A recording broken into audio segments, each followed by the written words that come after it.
നമസ്കാരം, ഞാൻ മനോജ് നെടിയാക്കൽ. പുതിയൊരു വീഡിയോയിലേക്ക് എല്ലാവർക്കും സ്വാഗതം. ജപ്പാൻ ഒസാക്ക എക്സ്ചേഞ്ചിൽ നിക്ഷേപകർ റബ്ബറിൽ നടത്തിയ ലാഭമെടുപ്പ് വിൽപ്പന സമ്മർദ്ദത്തിലേക്ക് ചുവട് മാറ്റുന്നതായാണ് വിപണിയുടെ പ്രതിദിന ചാർട്ടുകൾ നൽകുന്ന സൂചന.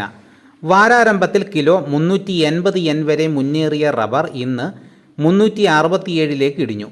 മാർക്കറ്റിൻ്റെ ചലനങ്ങൾ വിലയിരുത്തിയാൽ നിരക്ക് 356 തിരുത്തൽ നടത്താം. അവധി വ്യാപാര രംഗത്തെ ചലനങ്ങൾ അത്ര ശുഭകരമല്ലെന്ന തിരിച്ചറിവ് ബാങ്കോക്കിലും റബ്ബറിനെ തളർത്തി.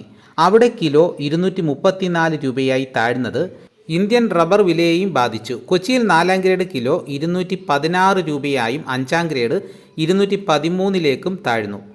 വണ്ടൻമേട്ട് മാസ് എൻ്റർപ്രൈസസിൽ നടന്ന ഏലക്ക ലേലത്തിൽ വിൽപ്പനയ്ക്കിറങ്ങിയ 70,594 കിലോ ചരക്കിൽ 70,450 കിലോയും ചൂടപ്പം കണക്കെ വിറ്റഴിഞ്ഞു.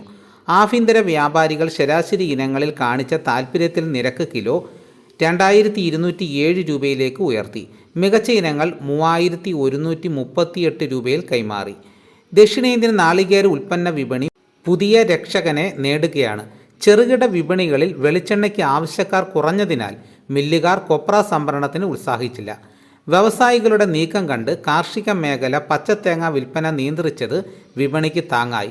കേരളത്തിലും തമിഴ്നാട്ടിലും ഇന്ന് കൊപ്ര വിലയിൽ മാറ്റമില്ല. അതേസമയം പെരുന്നാൾ ആവശ്യങ്ങൾ വെളിച്ചെണ്ണ വീണ്ടും ചൂടുപിടിക്കാൻ അവസരമൊരുക്കാം. അപ്പോൾ ഇതാണ് ഇന്നത്തെ വിപണി വിശേഷങ്ങൾ. ഇതോടുകൂടി വീഡിയോയുടെ പൂർണ്ണമാകുന്നു. എല്ലാവരും ഒന്ന് ലൈക്ക് ചെയ്ത് സപ്പോർട്ട് ചെയ്യണം. ആദ്യമായിട്ടാണ് ഈ ചാനൽ കാണുന്നതെങ്കിൽ സബ്സ്ക്രൈബ് ചെയ്യാൻ മറക്കരുത്. നിങ്ങളുടെ അഭിപ്രായങ്ങൾ കമൻറ്റായിട്ട് രേഖപ്പെടുത്തണം.